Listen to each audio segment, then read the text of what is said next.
O entrevistado de hoje do Auto Informa Entrevista não é representante de uma marca, de uma montadora, nem mesmo de um segmento. Com 40 anos de experiência no setor automotivo, há 10 ele montou uma consultoria para atender montadoras, empresas do setor, enfim, empresários ou mesmo a pessoa física que queira conhecer a fundo o setor automobilístico no Brasil e no mundo. Eu estou falando de Paulo Cardamone, um dos mais experientes consultores do Brasil no setor automobilístico e CEO da Bright Consulting. Paulo, é um prazer receber você aqui. Obrigado, Joel. Por favor.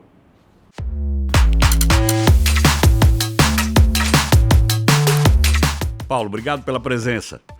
Paulo, a indústria brasileira no setor automóvel vive hoje um momento eu diria, de convulsão, com a questão da mudança de energia, né? A busca de uma alternativa de transição energética, a chegada de carros com novas tecnologias, carros chineses que estão incomodando a indústria brasileira. Como é que você está vendo esse momento? O mundo passa por uma revolução, na verdade, em termos de tecnologia, em termos de movimentos novos que afetam o setor. E eu não entendo que, como a gente tem falado aí, nós vamos ter uma invasão chinesa, porque, na verdade, o que está gerenciando o mercado de veículos no mundo são 3 aspectos principais. Um é o consumidor, esse consumidor altamente conectado, né, digital. Outros são a expansão dos programas regulatórios em termos de segurança e eficiência do mundo.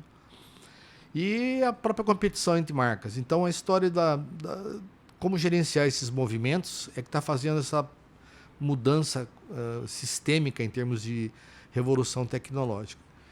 E a China é mais um componente. Se preparou ao longo dos anos, tem um mercado de 30 milhões de carros por ano. Competir com um mercado desse não é simples, mas não só montadoras, mas países vão ter que se organizar para poder manter os mercados que tem e atender a entrada das montadoras chinesas que vão tomar uma parte do mercado, como já aconteceu em outros momentos. Mas você acha que podemos falar em invasão chinesa? Não. Eu lembro que a última vez que se falou em invasão chinesa, eu lembro muito bem na época da Jaque, as vendas totais das chinesas naquele momento não atingiam as vendas da Kombi na época. Quer dizer, é muito pouco, né? E como é que você está vendo isso hoje? É que, na verdade, todo mundo está incomodado com o aspecto de que a China, pelo foco que ela teve em termos de tratar a parte de transição energética como uma grande oportunidade de ser uma fonte de valor no mercado em termos de novos sistemas de propulsão, ela fez o que a maioria das empresas não consegue fazer, né? Então, montadoras alemãs que estão mudando para eletrificação, por exemplo, ainda tem 70%, 80% do mercado delas em sistemas de veículos a combustão. Então, eu não acredito em invasão. A China tem uma capacidade absurda de produção e a intenção dela se ela vender carros na China que vendem em outros mercados, na verdade, ela consegue mais valor. A China está buscando mais valor em mercados, mas ela não... Invasão seria se ela trouxesse veículos a combustão para o Brasil. Graças a Deus não é o caso. Ela tem veículos a combustão para trazer? Só 30% do mercado chinês é eletrificado. Você imagina, 70% de 30 milhões, 21 milhões de carros são a combustão ainda. Aí a concorrência aqui, mesmo com todas as tarifas alfandegárias... Pode por tarifa à vontade, o mercado da combustão da China aqui, que você não vai conseguir dominar e seria um drama muito maior. Mas eu acredito que eles estão olhando para um segmento não premium, porque eles não são premium, mas um segmento de preço mais alto para poder ter rentabilidade e trazer ao longo do tempo, daqui 10, 15 anos, valor de marca, que é o que eles não têm hoje. Na semana passada, a Anfávia fez uma entrevista coletiva, o balanço do mês de agosto, e ouviu o vice-presidente da República, Geraldo Alckmin. Naquela ocasião, o que se falou é que em 2030, 50% da venda de carros no Brasil será de carros elétricos ou híbridos, né, eletrificados. Você concorda com esse número? Nosso número é 70%. Ah, é? Vai ser tudo isso? E Porque o que acontece é o seguinte, o Brasil, quando você segmenta o mercado, basicamente hoje ainda mais de 50% dos veículos são veículos que não mais de entrada, que não existe mais isso, né? O carro popular, mas são veículos que estão na faixa de... O ticket médio no Brasil é 145, 150 mil reais. Então, são esses veículos que dominam o mercado assim, em termos de volume. Então, o que acontece? O que nós vamos ter é uma eletrificação muito forte naquilo que a gente chama de mild hybrid, um híbrido leve. Então, as montadoras brasileiras elas vão adotar para esses veículos que estão no segmento de 100 a 150 mil, 100 a 200 mil, a hibridização leve. E isso vai fazer com que o número de híbridos ou eletrificados aumente. Esse é o fato. Então, nos números nossos, em 2030, veículos eletrificados no Brasil vão estar um pouquinho acima de 70%. Mas o objetivo da eletrificação é a redução das emissões. Um carro híbrido leve é o suficiente para descarbonização, não? Um híbrido leve no motor flex ou no motor a gasolina, ele aumenta 2 dígitos na eficiência. É um negócio poderoso.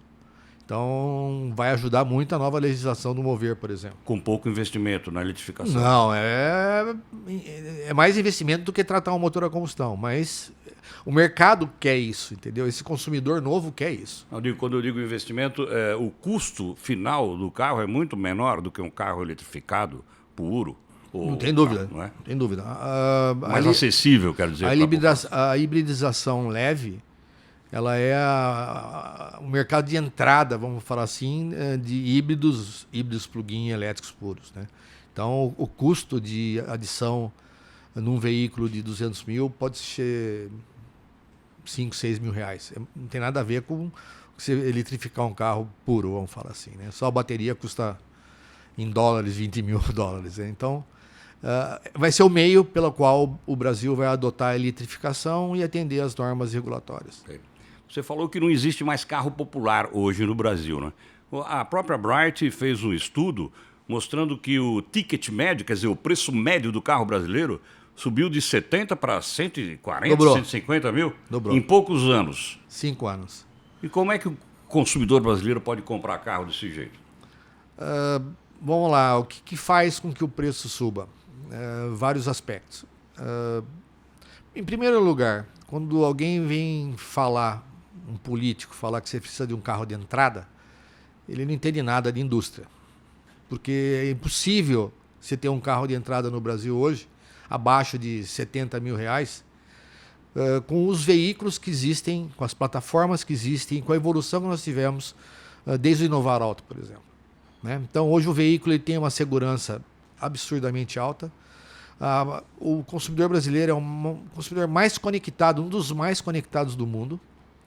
E toda a parte de emissões e eficiência pediu que se angariasse conteúdo tecnológico dentro dos carros. Então, se a gente voltar lá em 2010, você tinha um carro que tinha um airbag e não tinha ABS.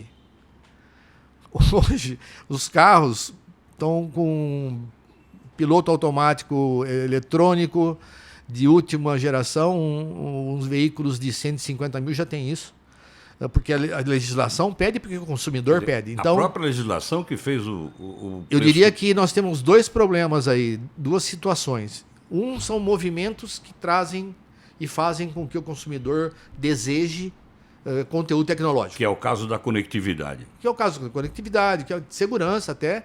E hoje tem um consumidor que é muito mais envolvido com essa parte de ambiental, vamos falar. Então ele quer um carro que seja mais eficiente. Agora, o outro problema que causou a não possibilidade de se ter um veículo na faixa que poderia ser chamado de um veículo de entrada, o popular, que não vai existir nunca mais, é o fato que a economia não anda. Então, o que acontece? A gente não tem escala. Nós já chegamos a fazer 3,6 milhões de carros. Estamos fazendo 2,2. Por problemas econômicos. Então, se você tem inflação alta, baixo crescimento, não tem distribuição de renda, o culpado disso não é a indústria, o culpado disso é o governo, que não tem uma política adequada do ponto de vista de país. Então, o aumento do preço não se deve só à legislação e a tudo mais. Leva ao fato de que a inflação nesses últimos anos foi grande, o juro subiu muito, para produzir um veículo numa escala menor custa mais caro. E o povo não tem uma renda suficiente para comprar esse carro. E o povo não tem renda suficiente. Mas eu te pergunto, é correta essa legislação que exige todos esses equipamentos de segurança, por exemplo, e dirigibilidade? Ou você acha que o carro brasileiro poderia ter uma legislação mais tranquila para não exigir tanta segurança e equipamentos e tecnologia para proporcionar um produto mais barato para o consumidor? A legislação é um fundamento básico para que a indústria possa evoluir. Se você olhar a indústria de 10 anos para trás, hoje nós temos muito mais automação, muito mais digitalização dentro de uma planta de automóvel, muito mais robô do que a gente tinha antigamente. O que faz essa evolução acontecer? É a competição e a própria necessidade de ter um custo acessível dentro da escala que você tem. Então, a regulação não tem culpa de nada, ela é benéfica para o cidadão, porque o grande objetivo e assim, o trabalho do legislador é trabalhar para o consumidor, para o povo. Tornar um carro mais seguro é importante. A gente gasta no Brasil hoje 50 bilhões de reais por ano em segurança de trânsito. Não faz sentido. Então, a legislação não é a culpada, ela é necessária para manter a competitividade do Brasil, inclusive. A indústria brasileira ela depende muito dos favores do governo, não é? Dos incentivos fiscais. Você acha que ela vai sempre depender disso ou ela tem competência para se desenvolver e lutar em condições de igualdade com os carros importados? Na verdade, se você olhar para o mundo, não tem nada de diferente na China, não tem nada de diferente na Europa. E se você olhar para os Estados Unidos hoje, 10 vezes mais incentivo do que o Brasil tem. Na verdade, os incentivos para a indústria vieram de uma forma mais assim, intensa, principalmente no lado de pesquisa e desenvolvimento, depois do programa de 1994 e com mais intensidade como política industrial no Inovar Alto, né? Eu trabalhei como um líder de projeto no Inovar Alto, numa outra consultoria que eu trabalhava, e a gente desenhou um programa para o Brasil em 2010. A gestão do governo não tinha a menor ideia do que era a indústria automobilística. Hoje eles são gestores extremamente eficientes, pessoal do MIDIC hoje, e eles sabem desenhar, nós continuamos lá trabalhando com eles, mas eles sabem desenhar uma política em termos de política industrial. Agora, incentivo, essa indústria precisa o tempo inteiro. E veja o que aconteceu na China, por exemplo. Vou voltar para a China. O governo... Nós já chegamos a ter 150 empresas de automóvel na China.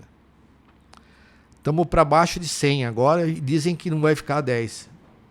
E qual a razão disso? Porque você incentiva, joga dinheiro no mercado, o cara tem uma ideia, que nem lá nos tempos dos Estados Unidos, na Revolução Industrial, e vamos tocando. Aí a competição passa a fazer com que um pequeno não tenha condição de competir com o maior, não tenha condição de acesso ao mercado, não consiga evoluir mesmo com incentivo do ponto de vista tecnológico. Então, quando o governo chinês resolveu que ele gostaria de liderar o mercado de veículos, a quantidade de dinheiro que eles colocaram nisso é imensurável, ninguém sabe.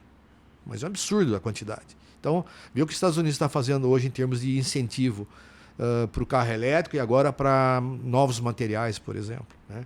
Então, assim, todo mundo comprou baratinho da China nos últimos 30 anos, né? Tudo de R$1, $1.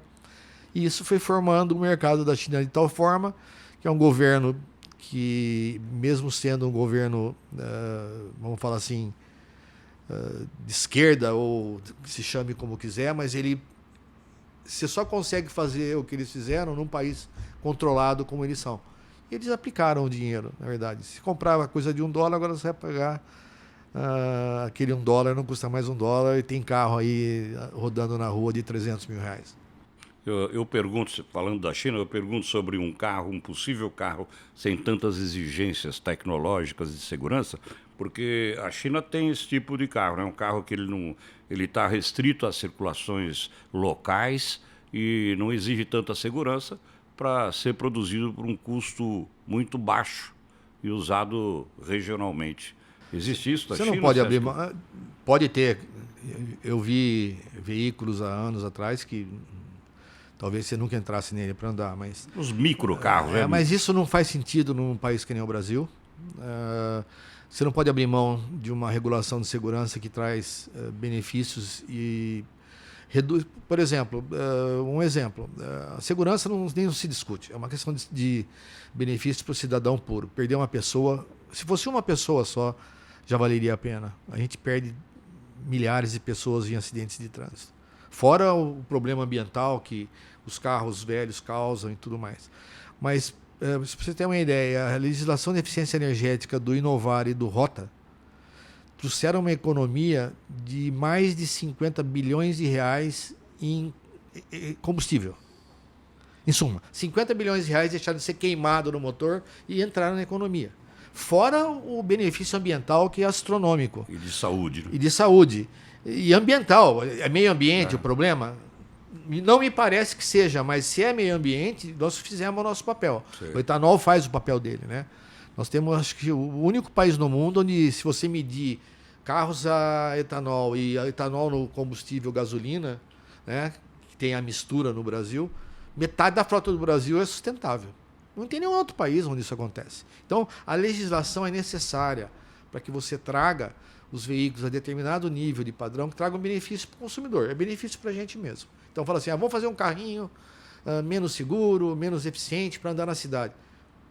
Para andar na marginal com um carro desse. O Brasil é um país onde a capacidade financeira do consumidor é tão pequena, do ponto de vista de consumo, que hoje, quando você fala um carro de entrada, a gente tem modelos que a gente mede o que o mercado vai ser. Nesses modelos hoje, só classe A e B compram um carro zero. O carro usado, o carro de entrada, o carro popular no Brasil hoje, são carros usados de 3 e 4 anos ou mais. Então, isso está encerrado, esse assunto. Não adianta pedir. Pode tirar todo o imposto do carro, você não consegue. Não é um problema de imposto, é um problema de estrutura. E no Brasil, o cara que compra um carro, o consumidor que compra um carro, na sua grande maioria, ele precisa do carro para trabalhar, ele precisa do carro para ir viajar, ele precisa do carro para levar o filho na escola. É um carro só para todas as atividades. Então, esse carro tem que ter uma determinada qualificação. Você está falando do mercado de usados, tanto que o mercado é muito mais poderoso, né? O setor de usados vende aí mais de 1 milhão de carros por mês, é isso? Na verdade, no Brasil hoje você vende 800 mil carros usados e 200 mil carros zero, vamos falar assim. Então tem uma circulação da frota. A frota do Brasil é 45 milhões de carros. Se gira essa frota 20% ao ano. Puxa vida, bastante. Bastante. Agora, em relação à descarbonização que você está falando, o etanol, claro que é uma revolução em relação a emissões, e um ganho muito grande do Brasil. No entanto, outras tecnologias estão sendo desenvolvidas. O próprio carro elétrico, onde o Brasil tem também a chance de usar uma energia limpa, né, ao contrário da Europa e de outros países, e também o hidrogênio, a célula de combustível, uma tecnologia que eu ouço falar há muito tempo, continua se falando, mas ainda não está pronta para chegar no mercado. Né? Você acha que vale a pena o desenvolvimento também nessas demais tecnologias, já que temos o etanol e uma energia elétrica limpa? Você vai ver agora, o governo está para aprovar a nova formatação do imposto do carro. Hoje a por cilindrada não faz mais o menor sentido. E vão ser levados em considerações alguns aspectos, né? Dos quais o sistema de propulsão a etanol vai ter uma vantagem, né? E você fala assim, o Brasil é um país adequado para um carro elétrico, porque a matriz energética do Brasil é praticamente, tirando a Noruega, uma das mais limpas do mundo, e tirando a França, que lá é energia nuclear. Então, aqui faz sentido, mas o problema do carro elétrico não é só que ele faz sentido do ponto de vista ambiental. Primeiro, ele custa caro. Segundo, tem uma dúvida absurda com relação à vida da bateria. Como é que você recicla isso? Ninguém tem a menor ideia ainda. E outra, se você não tiver infraestrutura de abastecimento, por mais que o cara abasteça o carro em casa, não roda. Não está rodando no mundo por causa disso. Nós tivemos uma queda, uma desaceleração da venda de carro elétrico no mundo inteiro. Nos Estados Unidos, na Europa, até na China. Esses últimos 2 meses, o carro híbrido cresceu 12% a mais do que o carro elétrico cresceu, porque esse problema da infraestrutura é impagável. Não tem dinheiro no mundo que pague, principalmente num país como o Brasil. Então, o Brasil que tem uma matriz energética limpa e um combustível que é sustentável, faz todo sentido você desenvolver coisas nesse caminho. Na minha opinião, e para mim, e eu espero ver isso, a célula de combustível etanol é uma realidade. Ela já está sendo desenvolvida, tem desafios, ela está no mesmo nível hoje que o carro elétrico estava em 2012. Então temos 12 anos pela frente, e em 10, 12 anos nós vamos ver ela funcionar. Se abastece um carro com etanol, ele gera energia elétrica on-board e anda elétrico. É tudo de bom e está em desenvolvimento e vai acontecer, na minha opinião. Mas é uma questão de tempo, precisa de investimento e precisa de tratar essa solução, que na verdade só depende de uma evolução no sistema de transformação de etanol em hidrogênio. Agora, como é que é produzido esse hidrogênio? E como é que ele entra no carro? Como é que é você tem, na verdade, em vez de você ter o motor do carro, transmissão e um carro a combustão, você tem lá um sistema que é um reformador. Você abastece de etanol, passa por esse sistema numa temperatura altíssima, 800 graus. Ele reforma o etanol gerando hidrogênio. O hidrogênio passa por uma célula de combustível que transforma em energia elétrica. E a energia elétrica abastece um motor elétrico. E o abastecimento é num posto de combustível normal. Põe etanol, sai energia elétrica depois do reformador. Você põe o etanol no tanque, ele processa no próprio carro. Processo on-board. Nossa, isso já está testado isso. A Nissan testou isso. Estou falando aqui de um nome ou de uma empresa, mas a Nissan testou isso daí. E a gente está trabalhando em conjunto com 2 empresas nesse desenvolvimento. Então, eu entendo que, para mim, o hidrogênio, na verdade, em veículos pesados, provavelmente, mesmo no motor a combustão, vai ser talvez uma das primeiras alternativas de melhoria da parte de eficiência energética.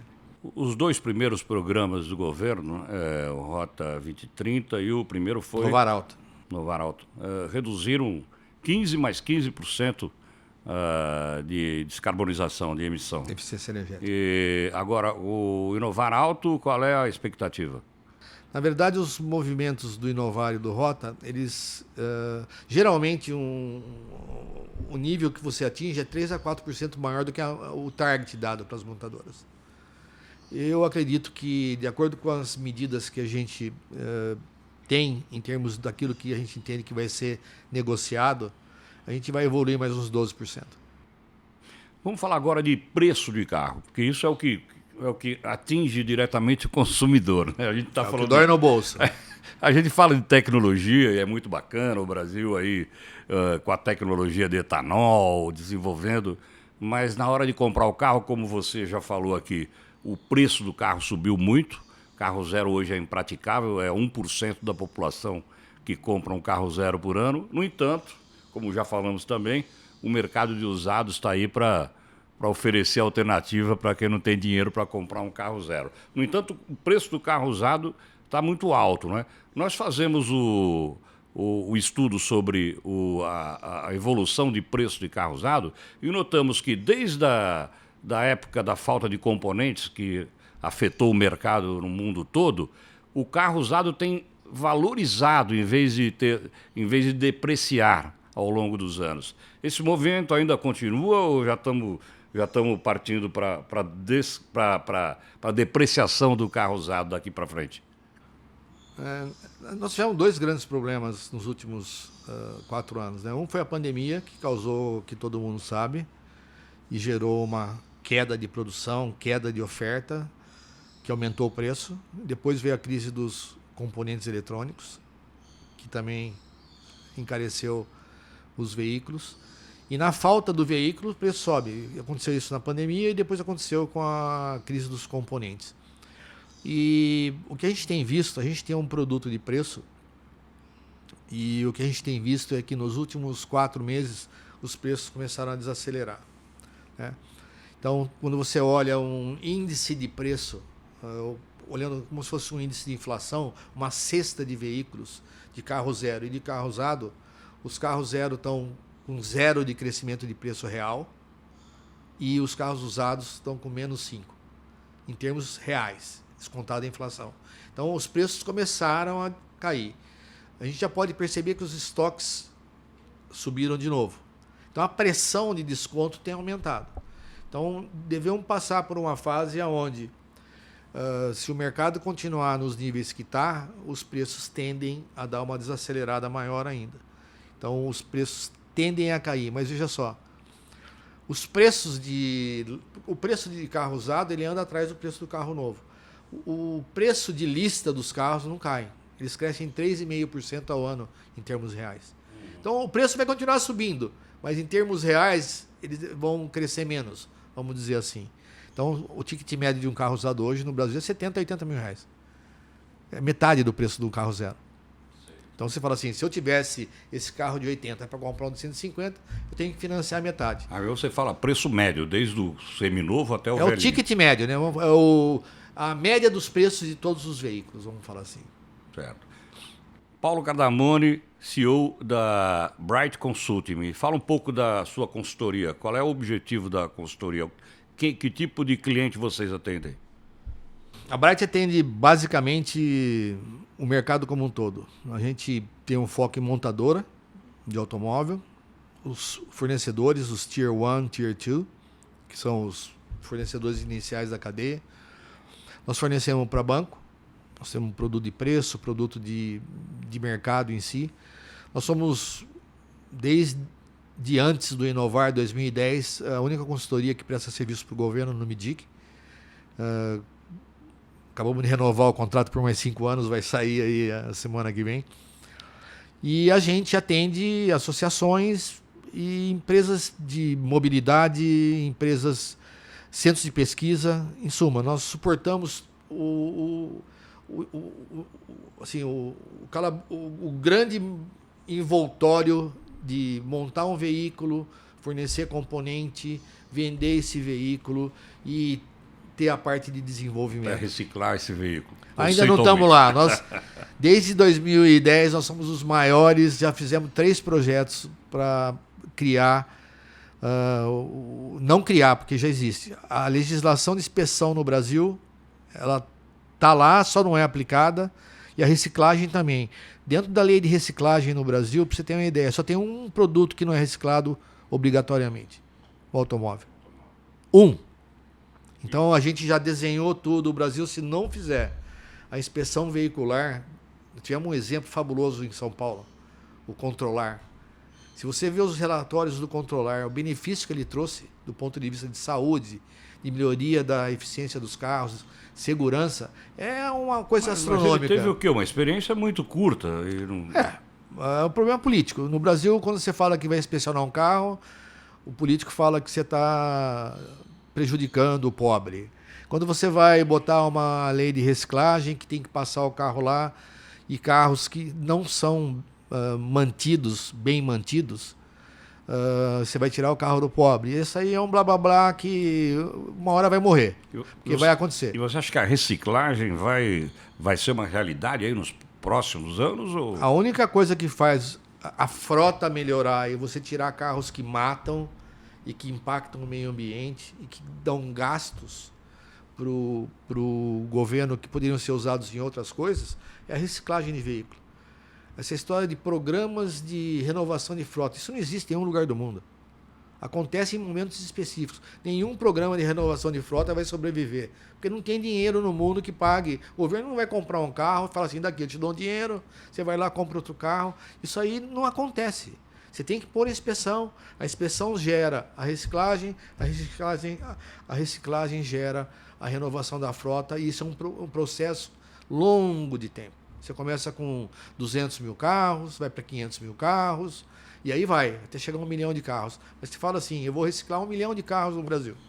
Né? Mas a indústria insiste na renovação da frota, tem um programa... Eles usam o nome errado.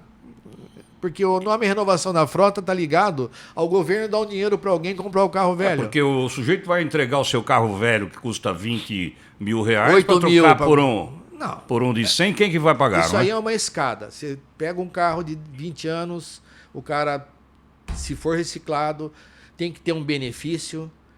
esse benefício ele compra um carro de 2 anos mais novo, ou de 2 anos compra de 2 anos mais novo, e começa. Isso é um ciclo de 30 anos.